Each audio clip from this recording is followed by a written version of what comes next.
Aujourd'hui, dans Secret d'Histoire, nous allons rêver ensemble. Rêver que nous appartenons à l'époque Renaissance.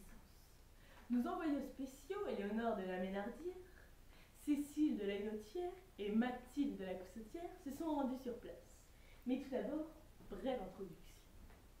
L'architecture Renaissance est un mouvement architectural qui commence en Italie en réaction à la surcharge de l'architecture gothique. D'abord italienne, elle se transportera rapidement en France, puis gagnera une grande partie de l'Europe, où elle cohabitera généralement avec l'architecture gothique. Les architectes de la Renaissance repoussent l'architecture gothique et retournent aux formes et proportions de l'architecture romaine antique. Pour cela, les artistes vont à Rome étudier les vestiges des monuments antiques. Ils favorisent alors l'esthétique, l'organisation, l'harmonie et la beauté, plutôt que la technique et la prouesse. De nouveaux éléments architecturaux vont émaner de cette architecture, comme l'ordre ionique, l'ordre dorique ou alors l'ordre corinthien. Aux alentours de 1575, les artistes français se défont de la tutelle italienne et les architectes français réalisent les grands travaux de la Renaissance française. C'est donc dans cette émission, aujourd'hui, que nous allons faire une visite guidée de plusieurs châteaux de la Loire. Tout de suite, retrouvons Mathilde pour la découverte d'un château surprenant.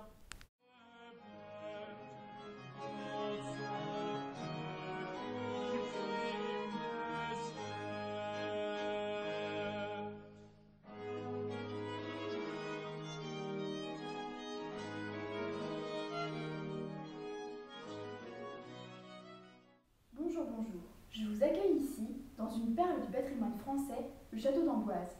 Situé dans la belle région d'Indre-et-Loire, il sert pendant la Renaissance de résidence à plusieurs rois de France. À la base une forteresse médiévale du XVIIIe siècle, il est reconstruit par Charles VIII qui en fait un véritable palais. Il construit tout d'abord la chapelle Saint-Hubert en hommage au sa patron des chasseurs. Elle fut sculptée entre 1491 et 1496 par des artistes flamands, en style gothique flamboyant, en pierre de tuffeau. Sa façade comporte un large tympan de toute beauté qui représente Saint-Pierre ainsi que Saint-Antoine, surplombé par le visage de la Vierge et son enfant. À l'intérieur, on retrouve des colonnes sous un plafond voûté et de nombreux vitraux typiques du gothisme. Cette chapelle est également connue pour avoir été le dernier tombeau du génie qu'est Léonard de Vinci. Comme dit-on, plus l'on a, plus l'on veut. Il fait donc par la suite ériger l'aile qui porte son nom, comprenant les logis du roi et de la reine, également gothique de par sa façade et ses nombreuses fenêtres. Puis, les deux tours cavalières, la tour des Minimes et la tour d'Hérault. Enfin, un parc est aménagé sur la terrasse où sera plus tard installé un buste de Léonard de Vinci. À l'heure où on reconnaît les ouvriers, plus de 250 ouvriers participèrent avidement à ces projets. Mais il n'y a pas de bonheur sans nuage. Le malheureux Charles VIII mourut en 1498 à 27 ans après s'être malencontreusement heurté la tête dans une porte en se rendant au jeu de paume.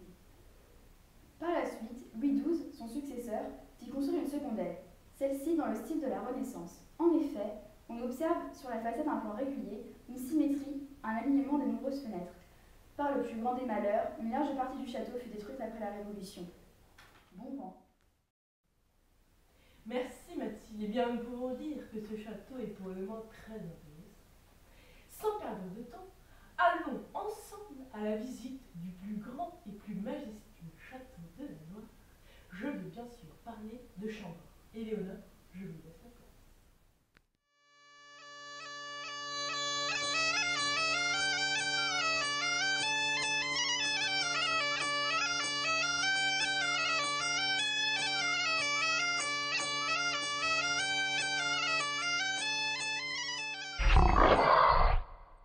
Carolino. Et oui, ma chère Caroline, comme dit l'adage populaire, gelée de novembre, adieu l'herbe tendre. Oui, donc je m'aventure dans le parc du château de Chambord, accompagné de mon fier destrier, qui s'étale bien sûr sur 5440 hectares. Oui, il faut savoir que le château de Chambord est sans conteste un des châteaux à la silhouette la plus reconnaissable et constitue l'un des chefs-d'œuvre architecturaux de la Renaissance. En effet, ce château se compose de 426 pièces, de 77 escaliers, de 282 cheminées et de 800 chapiteaux sculptés, tout ça pour 156 mètres de façade. Et oui, patience et longueur de temps, font plus que force ni que rage. Le nom de l'architecte nous est inconnu, mais les analyses nous montrent l'influence de Léonard de Vinci qui, à cette époque, travaillait à la cour de François Ier. Or donc, la construction de ce château a débuté en 1519 et s'est arrêtée en 1517. Continue. Il fallut environ 2020 tonnes de pierre, principalement du tuffeau, qui est une pierre blanche, friable et tendre, il faut le savoir.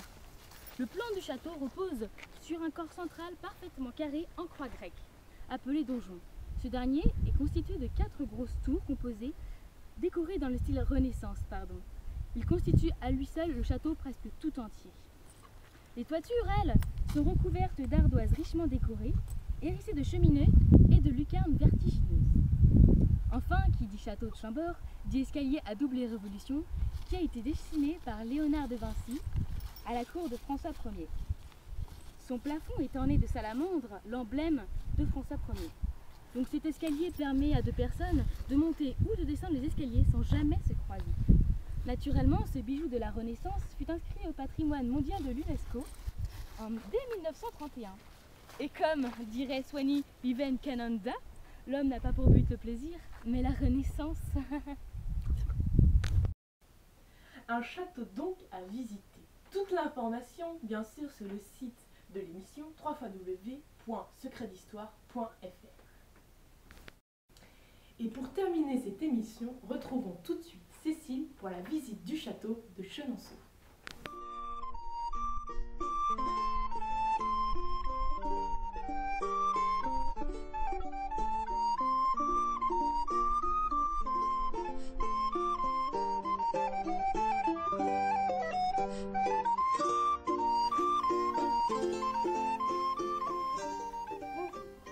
Le château de Chenonceau fait partie des châteaux de la Loire. Construit en 1513 par Catherine Brissonnet, puis embelli par Diane de Poitiers et Catherine de Médicis. Il est plus communément appelé le château de la Loire.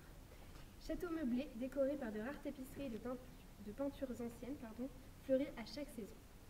Serti de plusieurs jardins d'agrément et un domaine viticole. Il est remarquable par son élégance, son raffinement et sa grâce.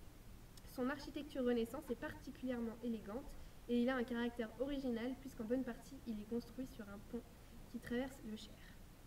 Le château de Chenonceau est un chef-d'œuvre de l'architecture Renaissance, aux façades claires surmontées d'immenses toits en ardoise. Le corps de logis principal est rectangulaire et flanqué de tourelles d'angle. L'ensemble est d'une grande finesse et orné de plusieurs balustrades. L'aménagement intérieur est d'une grande simplicité. Au rez-de-chaussée, un large vestibule à voûte d'ogive divise l'espace en 2. Autour de celle-ci s'ouvrent les pièces principales. Salle de garde, chapelle, chambre de Diane de Poitiers, puis cabinet de travail de Diane de Médicis. Il est aussi composé du salon de François Ier et salon Louis XIV. Il y a également une galerie de 60 mètres sur 6 surplombant le Cher qui servit de salle de bal. On atteint le premier étage en empruntant un très bel escalier droit à double volet. Les pièces sont disposées de la même manière que celles du bas. Chambre des 5 reines, appelée ainsi en mémoire des 2 filles et des 3 belles-filles de Catherine de Médicis. Chambre de Catherine de Médicis donc, cabinet d'estampes, chambre de César de Vendôme et enfin chambre de Gabriel d'Estrie. À la revoyure. Voilà, cette émission s'achève. En espérant que ça vous a plu et que vous avez été éblouis par la beauté de ce château, je remercie bien évidemment mes confrères pour ces reportages exceptionnels.